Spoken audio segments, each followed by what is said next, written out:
प्रदेशाध्यक्ष बावनकुळे यांच्या उपस्थितीमध्ये महायुतीचे उमेदवार सुधाकर श्रंगारे यांच्या प्रचारार्थ महायुतीची उद्या जनआशीर्वाद सभा। खासदार सुधाकर श्रंगारे उद्या भरणार उमेदवारी अर्ज।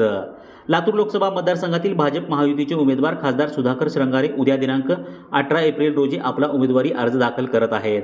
तत्पूर्वी भाजप प्रदेशाध्यक्ष चंद्रशेखर बावनकुळे यांच्यासह मान्यवरांच्या उपस्थितीमध्ये महायुतीची जनआशीर्वाद सभा होणार असून अर्ज भरतानाही हे मान्यवर उपस्थित राहणार आहेत। या जनआशीर्वाद यात्रेस लाखोच्या संख्येने उपस्थित राहण्याचे आवाहन लातूर लोकसभा मतदारसंघाचे संयोजक माजी मंत्री आमदार संभाजी पाटील निलंगेकर यांनी तसेच महायुतीच्या नेत्यांनी केले आहे। पंतप्रधान नरेंद्र मोदी यांच्या नेतृत्वात मागील 10 वर्षात देशाची विकासाच्या मार्गावरची घोडदौड सुरू आहे। देशाच्या विविध भागात एकसमान पद्धतीने विकास कामे केली जात आहेत। 2019च्या निवडणुकीत खासदार सुधाकर श्रंगारे मोठ्या मताधिक्याने विजयी झाले। हजारो कोटीची विकास कामे या भागात झाली आहेत। मागील 5 वर्षात खासदार सुधाकर श्रंगारे यांनी लातूर जिल्ह्यामध्ये विकासाची गंगा गतिमान केली आहे। केंद्र सरकारच्या विविध योजनांचे लाभ सामान्य नागरिकांपर्यंत त्यांनी पोहोचवले आहेत। याची दखल घेत पक्षाच्या वतीने खासदार श्रंगारे यांना पुन्हा एकदा लोकसभेची उमेदवारी देण्यात आली असून त्यांचा विजय निश्चित मानला जात आहे।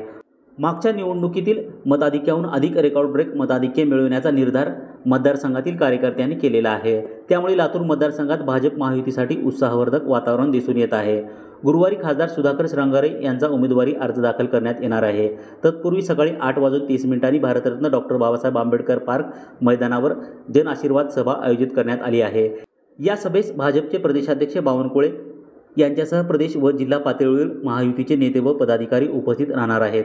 त्यानंतर मान्यवरांच्या उपस्थितीमध्ये खासदार सुधाकर श्रंगारे यांचा उमेदवारी अर्ज दाखल केला जाणार आहे।